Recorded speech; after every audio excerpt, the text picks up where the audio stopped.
ఇరాన్తో వ్యాపారం చేసే దేశాలపై 25% టారిఫ్లట. ఇది ఎక్కడ పెడతారో అర్థమవుతలేదు. వాళ్ళు ఆ దేశాలకు ఇంకో దేశాలకు మధ్యలో ఉన్నటువంటి సత్సంబంధాలతోటి ఇప్పుడు మనకు ఉన్నటువంటి ఫ్రెండ్షిప్ సర్కిల్లో ఏ విధంగా ఇచ్చిపుచ్చుకోవడాలు జరుగుతూ ఉంటాయి. సో ఏదైతే వాడికి నచ్చినటువంటి దేశం, ఈ ట్రంప్ అనేటువంటి వ్యక్తికి నచ్చినటువంటి దేశమో ఇంకేదైనా ఉందనుకో, వాళ్ళు స్నేహం చేసుకున్నా కానీ టారిఫ్లతోటి ఇబ్బంది పెట్టేటువంటి ఒక ప్రయత్నం చేస్తూ ఉన్నాడు. సో ఇరాన్ తోటి వ్యాపారం చేస్తే 25%. అమెరికా ప్రెసిడెంట్ ట్రంప్ ప్రకటన. ఇండియా, చైనా, యుఏఈ, తుర్కియే తదితర దేశాలపై ప్రభావం. ఇండియాపై 75%కి సుంకాలట. ఇక చూడాలి మొత్తం ఎటు తిరిగి కానీ భారత్కు దెబ్బే. ఇప్పుడు ఏదైతే ట్రంప్ యొక్క మాటను వినటువంటి వ్యక్తులు లేకపోయినట్టయితే ట్రంప్ ఆదేశాలను పాటించినటువంటి కొన్ని దేశాలు ఏవైతే వాటి మీద ఏ విధంగా ప్రతీకారం తీర్చుకోవాలి అంటే సుంకాలు పెంచి ప్రతీకారం తీర్చుకోవాలన్నటువంటి ఒక దుర్మార్గమైనటువంటి ఆలోచన ట్రంప్ చేస్తూ ఉన్నాడు. మొత్తం ఇదే. మరి మోకాల్లో ఉన్నదో మీద మరి ఎట్లా అయింది మనకు తెలియదు. కానీ ఆయన ట్రంప్ వచ్చిన కాడి నుంచి అక్కడ ఉన్నటువంటి అమెరికాలో ఉన్నటువంటి ప్రజలు సైతం కూడా రేపో మాపో ఇలా ఇరాన్లో జరుగుతున్నటువంటి ప్రమాదం ఏదైతే ఉందో ఆ దేశమైనటువంటి అమోనీ సర్కారు పైన, ఇరాన్లో ఉన్నటువంటి అమోనీ సర్కారు పైన అక్కడ దేశ ప్రజలు ఏ విధంగానైతే తిరుగుబాటు అయిపోయిందో, అంతేకాకుండా శ్రీలంకలో ఉన్నటువంటి ప్రధాని పైన ఏ విధమైనటువంటి దాడులు అయిపోయినాయో రేపో మాపో ట్రంప్ పైన కూడా ఆ విధమైనటువంటి దాడులు కూడా జరిగిన ఆశ్చర్యపోనక్కర్లేదు. ఆ దేశ ప్రజలు సైతం కూడా ఈ దుర్మార్గమైనటువంటి ఆలోచన చేస్తా ఉన్నారు ఇదేంది అని. మళ్ళీ ఈ మునగాని గట్ట నోబెల్ శాంతి బహుమతి కావాలట. యుద్ధాలు క్రియేట్ చేసేది ఈయనే. చేతులకు బేడీలు వేసి కళ్ళకు గంతలు కట్టుకొని ఆ అధ్యక్షులను తీసుకొని వచ్చి బందీలుగా చేసుకున్నటువంటి ఈయనకు నోబెల్ శాంతి బహుమతి ఇవ్వాలట. రక్తపాతాన్ని సృష్టించేటువంటి నీకు నోబెల్ శాంతి బహుమతి ఏందో అర్థం కాదు. ఇగో ఇరాన్ అల్లర్లతో 2000 మంది మృతి.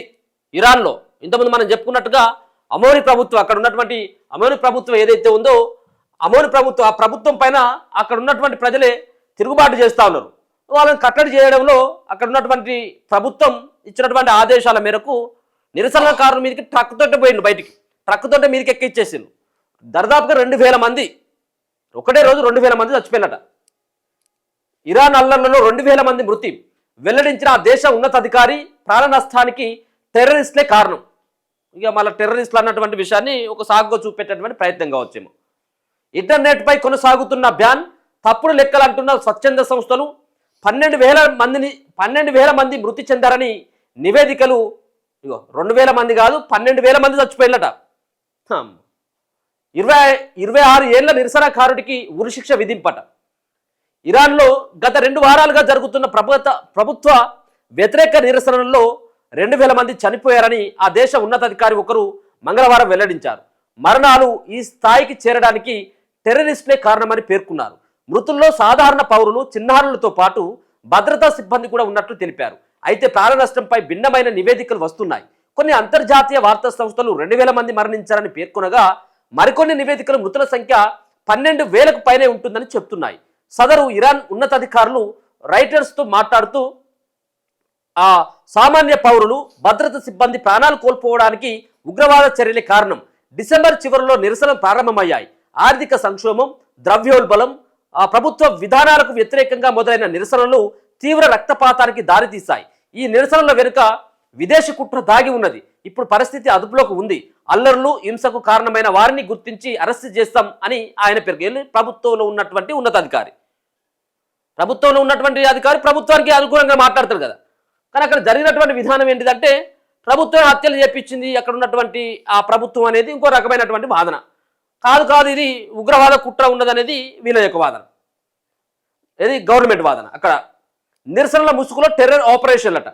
దేశవ్యాప్తంగా ఇంటర్నెట్ సేవలు నిలిపివేశామని, దీనికి బలమైన కారణం ఉందని ఇరాన్ విదేశాంగ మంత్రి అబ్బాస్ అరెగ్వి పేర్కొన్నారు. నిరసనల ముసుగులో జరుగుతున్న టెర్రర్ ఆపరేషన్లకు విదేశాల నుంచి ఆదేశాలు అందుతున్నట్లు గుర్తించామని తెలిపారు. అందుకే ఇంటర్నెట్ కట్ చేయాల్సి వచ్చిందని వివరించారు. శాంతియుత నిరసనలు హింసాత్మకంగా మార్చింది కొంతమంది టెర్రరిస్టులు అనేది స్పష్టమైంది. వీరి వెనుక అమెరికా, ఇజ్రాయెల్ దేశాలు ఉన్నాయి అని అరెగ్వి ఆరోపించింది. నిరసనకారుల పట్ల కఠినంగా వ్యవహరిస్తామని ఇరాన్ అటార్నీ జనరల్ హెచ్చరించింది. నిరసనలో పాల్గొనే వారిని దేవుడికి శత్రువులుగా పరిగణిస్తామని, వారికి మరణశిక్ష కూడా పడే అవకాశం ఉందని స్పష్టం చేశారు. మృతుల సంఖ్యపై భిన్న వాదనలు. మృతుల సంఖ్యపై పలు స్వతంత్ర సంస్థలు, మానవ హక్కుల సంఘాలు అభ్యంతరాలు వ్యక్తం చేస్తున్నాయి.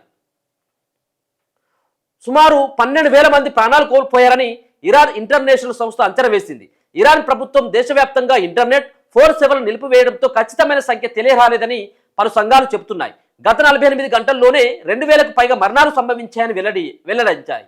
6,000 నుంచి 12,000 మంది చనిపోయారని మరికొన్ని సంస్థలు చెబుతున్నాయి. నిరసనకారులపై కాల్పులు జరపడంపై యుఎన్ హ్యూమన్ రైట్స్ విభాగం దిగ్భ్రాంతి వ్యక్తం చేసింది. నిరసనకారులను టెర్రరిస్టులు అని పిలవడాన్ని ఖండించింది. సుమారు 10,000కు పైగా నిరసనకారులను బలగాలు అదుపులోకి తీసుకున్నాయి. ప్రస్తుతం ఇరాన్ ప్రభుత్వం కొన్ని ఫోన్ కాల్స్ సేవలను పునరుద్ధరించినప్పటికీ ఇంటర్నెట్, సోషల్ మీడియాపై ఆంక్షలు కొనసాగుతూనే ఉన్నాయట. అక్కడ మొత్తం అంతా కూడా ఇంటర్నెట్ లేదు, ఫోన్ ఎవరు చేసుకునేటట్టుగా లేదు. ఆ సంఖ్య కూడా మొత్తమే, ఎందుకంటే ఇప్పుడు ఫోన్ కనెక్షన్స్ ఉన్నాయనుకో, ఇంటర్నెట్ కనెక్షన్స్ ఉందనుకో, ఇదంతా కూడా ఇంకా స్ప్రెడ్ అయిపోయి ఇంకా చాలామంది ఆందోళనకారులు రోడ్డు మీదకి వచ్చేటువంటి అవకాశం ఉంటుంది. ఇంకా అల్లర్లు పెరిగిపోతాయి అనేది మొత్తమే అక్కడ ఫోన్ కాల్స్ కానీ ఇంటర్నెట్ మొత్తం అంతా బంద్ చేసి సుమారుగా 12,000 మంది అట చచ్చిపోయింది. ఇరాన్ను వీడండి అమెరికా, స్వీడన్. ఇరాన్లో ఉద్రిక్త పరిస్థితులు నెలకొనడంలో అక్కడున్న తమ పౌరులంతా వెనక్కి వచ్చారని అమెరికా, స్వీడన్ దేశాలు హెచ్చరికలు జారీ చేశాయి. నిరసనలు హింసాత్మకంగా మారడం, అరెస్టులు, ఇంటర్నెట్ సేవలు నిలిపివేయడంతో పరిస్థితి అదుపు తప్పుతుందని అమెరికా పేర్కొంది. వాళ్ళందరినీ కూడా ఆయా దేశాలలో ఉన్నటువంటి ఈ దేశంలో ఎవరైతే వచ్చిందో ఇరాన్లోకి, సో మళ్ళీ స్వదేశానికి రావాలని చెప్పేసి అక్కడ ప్రభుత్వాలు అక్కడికి వెళ్ళినటువంటి వాళ్ళకి విజ్ఞప్తి చేస్తూ ఉన్నాయి. ఓ నిరసనకారుడికి ఉరి. అమోనీకి వ్యతిరేకంగా జరుగుతున్న తాజా నిరసనలకు సంబంధించి ఓ 26 ఏళ్ల యువకుడికి మరణశిక్ష విధించినట్టు తెలుస్తున్నది. టేక్రూన్ శివారులో కార్గు ప్రాంతానికి చెందినటువంటి ఎర్బాన్ సుల్తానీ అయోతుల్లో అమోనీకి వ్యతిరేకంగా నిరసనలో పాల్గొన్నాడట. దీన్ని తీవ్రంగా పరిగణించిన అమోనీ సర్కార్ ఎర్బాన్కు ఉరిశిక్ష విధించిందట. జనవరి 8న ఎర్బాన్ను భద్రతా దళాలు అదుపులోకి తీసుకున్నాయి. దేవుడికి వ్యతిరేకంగా యుద్ధం చేశాడనే తీవ్రమైన నేరాపరణను మోపాయి. ఇరాన్ చట్టాల ప్రకారం ఈ నేరానికి మరణశిక్ష విధిస్తారు.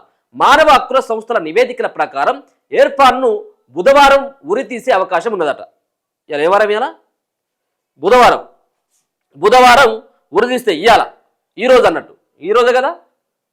అంటే అక్కడ ఏదైతే ఇరాన్ చట్టాల ప్రకారం ఇలా ఉరి తీయాల్సి ఉందట. సో 26 ఏళ్ల యువకుడు ఒక నిరసన, అక్కడ ఉన్నటువంటి సర్కార్కి వ్యతిరేకంగా, అమోనీ సర్కార్ ఎవరైతే ఉన్నారో అక్కడ ఇరాన్ ప్రభుత్వానికి వ్యతిరేకమైనటువంటి నిరసన కార్యక్రమాల్లో పాల్గొన్నాడన్నటువంటి ఒక సాకుతోటి అక్కడ ఉన్నటువంటి ఆ వ్యక్తి ఎవరైతే ఉన్నారో ఎర్బాన్ అన్నటువంటి వ్యక్తి నిరసన కార్యక్రమంలో పాల్గొన్నాడు, గవర్నమెంట్కి వ్యతిరేకంగా పనిచేసింది కాబట్టి ఆయన ఉరి తీయాలనేది అక్కడ చట్టం చెప్తుంది.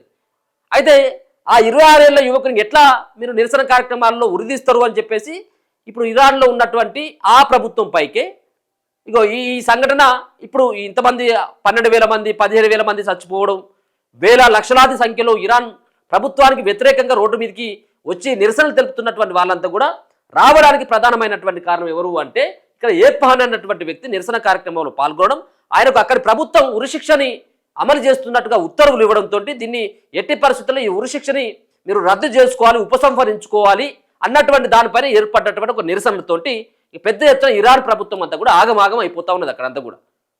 సో జరిగినటువంటి సంఘటన దీనికి ప్రధానమైనటువంటి కారణం ఇది.